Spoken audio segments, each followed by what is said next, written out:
Yahoo! Hello, hello, hello mga masters at mga kachi! Good morning, good morning, good morning, good morning po sa inyong lahat dyan sa Pilipinas at sa buong Asian countries. At kung saan man kayong lupalop ng ating daigdig, ay hayaan niyo muna kami ni G the Green Girly Cutie Patuti Iguana na batiin po kayo ng good morning, good noon, good afternoon, good evening at good night na po sa mga ready ng matulog. At syempre, ngayon po ay ikalawang araw ng Enero. It's January 2, 2025. And syempre, second day rin natin ng ating lecture about healthy habits to start today. Syempre, New Year's resolution na po natin ito. At medyo mga tips lang naman ang ibibigay natin. So bahala na po kayo kung susundin nyo or i-modify nyo. Anyways, welcome aboard sa ating G and Daddy Health and Lifestyle Tips. So, kahapon nag-discuss po tayo. Meron tayong 4 na discuss kahapon. So, yung pinakauna is get some exercise. Number 2 is eat a balanced diet. Number 3, get sufficient sleep. And number 4 is stay hydrated. So, kailangan po tayo ay dagdagan pa natin ito kasi I think may 10 or 13 po ito. 10 or 13 tips po ito. Alright, so let's go. Let's proceed po sa number 5 dahil po tayo ay puro lahat mga vloggers at puro tayo lahat ay involved sa social media. So ang pinaka number 5 po is limits screen time. Ayun po, limit screen time daw or at least be mindful of it. So in today's digital age, it is too easy to become consumed by our screens. Marami po sa atin ang nawiwili na sa cellphones at sa mga tabs or sa laptops. Ayun po ay nahuhulog ni G ang kanyang, natatamaan na ni G yung kanyang pangalang G. Ayusin muna natin to mga masters. Kunin na lang natin ito. Si G natin ay nagpapakute. Ayun, nagpapakute na po siya. Kukunin na lang natin ito or lalagay natin ito sa kabila. Ayan. So, hindi naman natin talaga maiwasan mga masters, mga ka-G, na ang ating oras ay napupunta na lamang po sa screen time or nasa harapan na lang po tayo ng camera, ng cellphone, at ng laptop or mga gadgets. Yan. Excessive screen time can lead to eye strain. Kung palagi ka pong nasa cellphone lang or nasa screen, harapan ng screen, pwede ito mag-lead or mag-cause ng eye strain. So yung strain ay super tight yung iyong mga muscles sa iyong mga mata. Okay? Disturbed sleep. Pwede tayo magkakaroon ng disturbed sleep, hindi tayo makakatulog ng mabuti. Okay? And an increased risk for obesity. Ito po mga masters at mga ka-G, increase risk for obesity. Pwede tayong magkaroon ng problema sa ating weight or magiging obese tayo. Taking regular breaks from screens and engaging in other activities like reading or spending time outdoors is essential.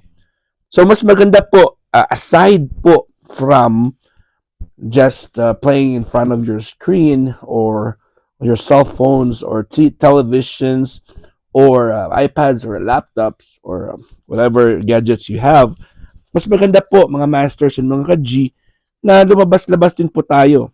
Mas maganda po na ma-expose tayo sa labas, sa nature, na outdoors, ang babasa po ng libro or ng mga comics or kung ano man dyan na mabawasan po yung ating screen time.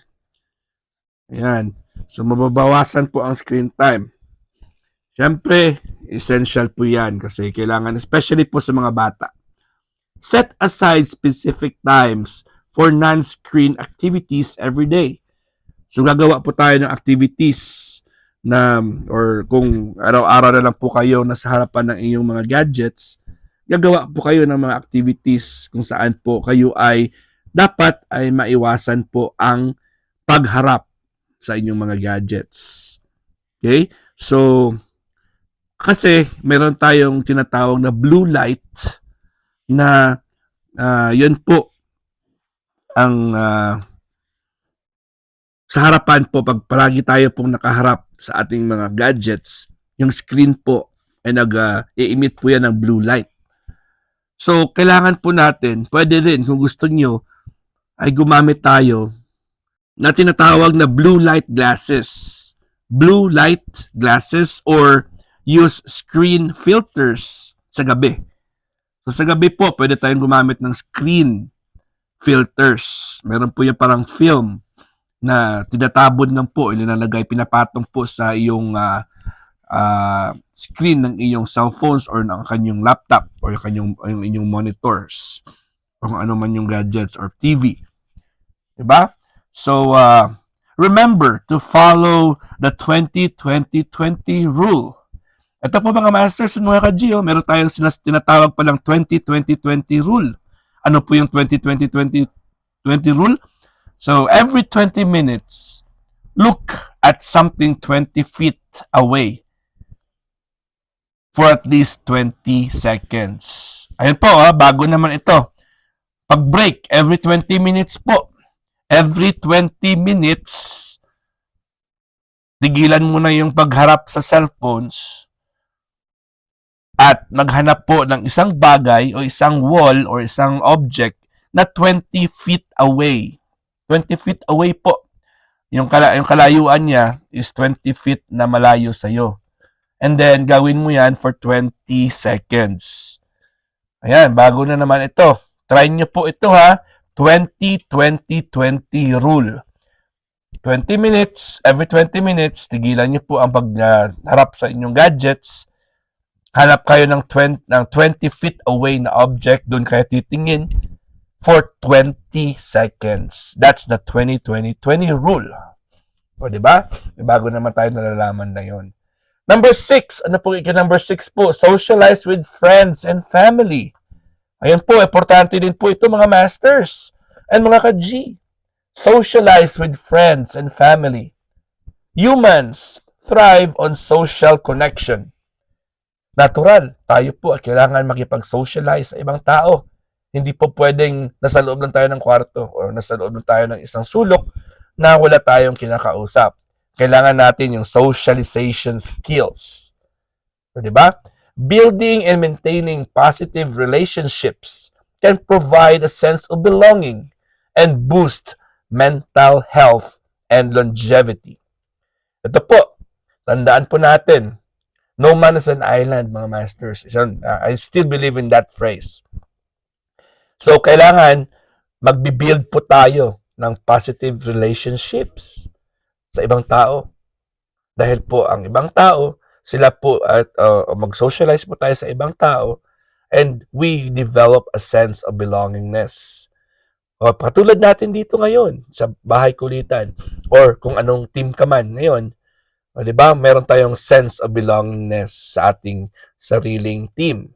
Kasi most of the time, mas marami pa nga ang time natin sa ating YT world or sa ating social media compared po sa pagharap natin sa ibang tao, sa tunay na tao. O, diba? Admit niyo po, sino ba sa inyo dyan ang mas marami pa ang screen time?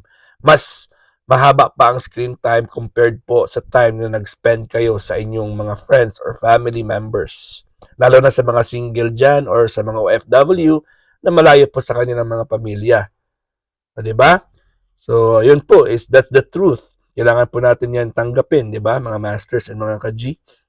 Okay? So, syempre, nagbo-boost din po ito ng mental health. Kailangan po natin maging sane, hindi insane. So, para po tayo ay hindi maging baliw, kasi maraming nababaliw kasi wala na po silang nakakausap na totoong tao. Ang ginagawa po nila, nasa harapan na lang po sila ng kanilang mga screens for how many days, for how many months, at wala na po silang interaction sa ibang tunay na tao. Kaya hindi na po nila alam kung paano makikipag-usap sa mga tao. Okay? And of course, longevity, for longer life po yan. Kasi, like I said, no man is an island. Paano mo magawa yung mga bagay na kailangan mong gawin kung wala kang kilala na makakatulong sa iyo habang let's say in the long run, in the future po, meron kang gustong gawin, wala kang kaibigan, wala kang, wala makakatulong sa'yo, kailangan din po yan. Diba?